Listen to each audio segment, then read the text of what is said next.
Welcome, everyone, to the very first episode of the Hardcore Ironman Series. I actually already do have a Hardcore Ironman account, but I am starting a new one to show you guys the most efficient route to take your Ironman account.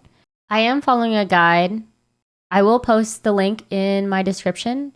However, there are things in there that I would kind of change up, or I would add a couple steps that I found that was more efficient. Again, I will be linking that guide in my description. However, if you guys want to follow how I do it, you are more than welcome. So let's get started. The most efficient way to start your Ironman account is to start as a female. So guys, I would just do it and you can change your gender later.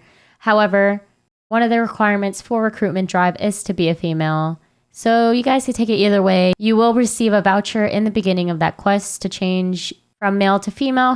However, you're still going to have to pay later down the road to switch over back to a male, which costs 3,000 GP. All right, so now that I have the character made, I will skip over this. If you guys don't know how to do it, it is Tutorial Island, so you guys should figure it out pretty quick. I will show you guys at the end how to make your Ironman account. All right, so once you are finished with the mage, you are going to go ahead and talk to the Ironman tutor here. We're going to go through these menus really quick. All right, so right here, it's going to ask you if you want to go into Ironman mode. I went ahead and picked Hardcore Ironman. And then it'll have you set up your bank pin.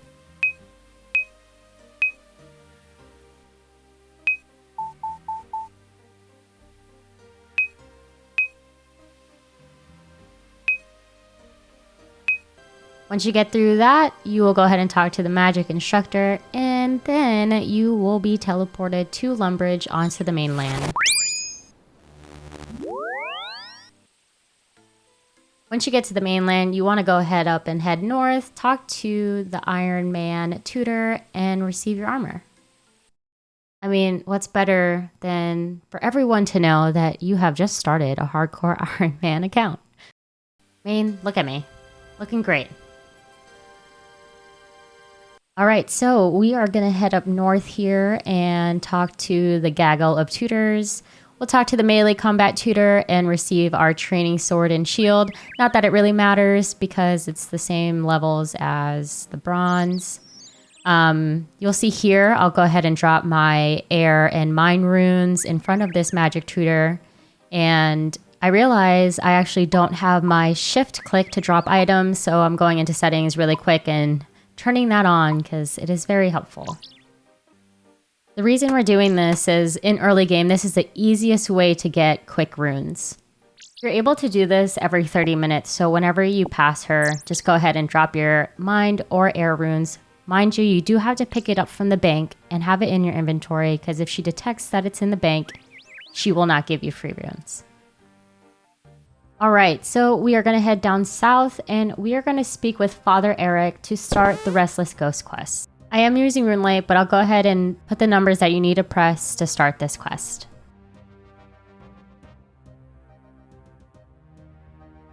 All right, so when you're done talking to Father Eric, you are going to head north to the Sheared Ram Pub and talk to Vios to start X marks the spot. All right, so for Vios, you're going to click 2. Then you will click 1 to start the quest. And in your inventory, he'll give you a scroll, and you will also need to press 1 and say, okay, thanks, Vios. All right, so we're going to head down south into the Lumbridge Castle, and we will be picking up the knife, bowl, pot, and jug in the kitchen. Once you've collected everything, you're going to head down into the cellar and grab some leather boots, and you will also grab a cabbage for a quest later down the road.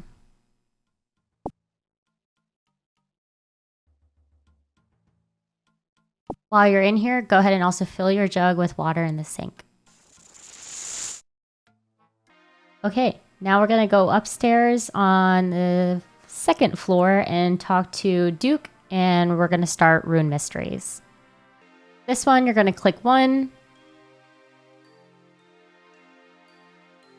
It's going to give you a Talesman, and you'll be able to start Rune Mysteries quest.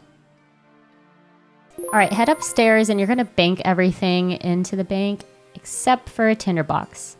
So now this is where we start the grind, and we are going to go to these logs and just light them until we get to level 15 firemaking. The best way to do this is go ahead and light all 4 logs in the world you're in. In the beginning, you might not have to switch worlds because it takes forever. But if you find yourself waiting, go ahead and just switch worlds and keep doing this until you reach level 15. You guys have an option if you guys want to be a member right off the bat. I know some people won't do it because there's a lot of things you can do beforehand. Personally, this account will be a member's account right off the bat. All right, level 2 already. At this point, you guys should have ashes laying around. Go ahead and pick up 4 ashes for quests down the road. All right, so after about 10-15 minutes, we have reached firemaking level 15. Gonna go ahead and bank everything and only take out a knife, and we are gonna start on fletching. For this one, you will have to world hop as you fletch faster than the logs spawn, but we're gonna go ahead and fletch until we get about 1,000 arrow shafts, which is about 67 logs. And as you saw, I reached level 4, and that's the level you'll be at after you do 1,000 arrow shafts. I don't have it recorded here, but don't forget to grab 7 logs and keep them in your bank. I learned the hard way and had to come back. All right, so go ahead and grab your air Talesman, your mind and air runes, and your GP, and head all the way down back to the cellar. When you get down to the cellar, go to the cabbage spawn and start grabbing cabbages. You're going to want to world hop in between and grab the cabbages until you have a full inventory minus 1 free inventory slot. You get all your cabbages, which I don't have recorded here, and again, I learned the hard way. Make sure you grab a full inventory. Head back out, and you are going to thieve these men just walking around, and you're going to pickpocket them until you're about level 5. So once you get to level 5, you're going to want to check your coin stash. If you have 203 coins, you are good to go to move on. If not, you have to keep thieving your men until you have 203 GP. All right, so I have 205 GP. I'm going to swing by the mage tutor, and I'm going to claim my air and mine runes. Then I'm going to head to the general store, talk to the trade shopkeeper, the shopkeeper, and trade him for a spade for 3 GP. I would highly recommend, if you're not using RuneLite, go ahead and do it, and go ahead and collect X marks the spot quest so you can see where to dig up with your spade. We get our first treasure scroll for the quest. After this, we will go ahead and talk to Bob, who works at the axe shop. We'll buy 1 steel axe for 200 GP. Head through the Lumbridge Castle and head towards the west side of it, and we are going to dig up our next clue scroll, which will be a mysterious orb. So in the guide, it specifically says that these rats are safe spottable. I would like to disagree because I am doing absolutely no damage to this rat. So after I found out that I was doing no damage, I just decided to tank this thing with the sword.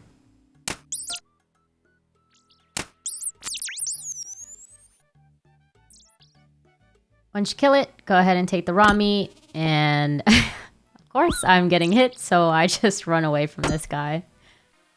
So head west. I show right here where we need to head to. You are going to go into the shack, and we are going to talk to Father Yurney, and he will give us a Ghost Speak amulet for the Restless Ghost quest. Once you are done talking to him, head east of his house and go into the swamp and pick up 5 swamp tars. Head back into his house and grab these leather gloves. They could be used as early game protection, and you will also need leather gloves or any sort of gloves for certain quests in the future. Head to the wizard's tower, and once you get there, go ahead and go all the way down into the basement. Once you get down here, you're going to talk to Cedrador, and you are going to give him your air Talesman, and in return, he's going to give you a research package. This is all towards the quest Rune Mysteries. Yeah, I make these videos so you guys don't make the same mistakes as I do. I'm heading north here to Draenor Village, which is where we need to head to next. And I'm just sitting inside my map, you know, following it along. And I accidentally go right past this guard. When I tell you, I almost died. Look at this. I can't get away from him. I can't get away from him. I'm almost dead. Good thing I have extra cabbages. So again, just try to avoid that area and avoid those guards. But we're going to head up right here next to the wheat farm and dig up our last scroll. Then head west into Aggie's little area and take this cheese. Go ahead and world hop for faster spawns and take another cheese. So in total, we should have 2 cheeses. As you can see to our west, world hop, didn't realize the door was closed. We're gonna head around into the pig's pen and dig up the treasure for Vios.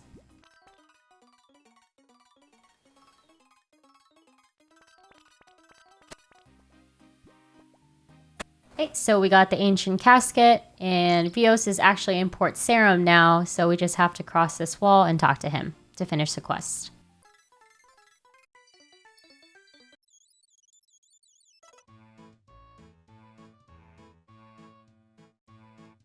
Just go through the dialogue, it'll be pretty simple.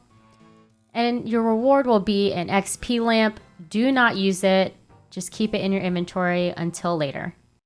So once you're done with that, you are going to head west into the peninsula where the hobgoblins are at, and we are headed there to pick up a Snape grass. Once you've arrived, go ahead and turn your run on and get the nearest Snape grass and run back out. These guys will attack you, so just make sure you have your run on and you can escape pretty easily. Once you're done with that, head up north into Falador, and we are going to stop by the bank to drop off all our stuff.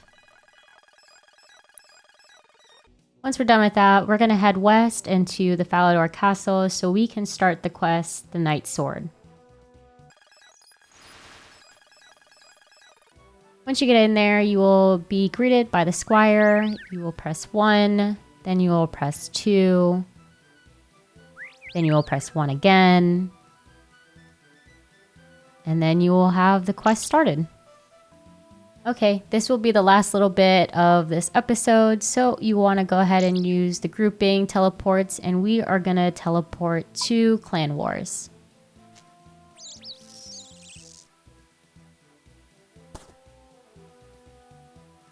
I think I want to keep the episodes about 15 minutes long, or just a little under that, so this will be the last little bit. Alright, so once you get there, you will travel west. This will actually be a teleport we use quite often. You can drink from the pool of refreshment to bring back your run to 100%. Okay, so here comes the fun part. You will exit this barrier, and a little bit to the left, you should see an iron bar. There it is.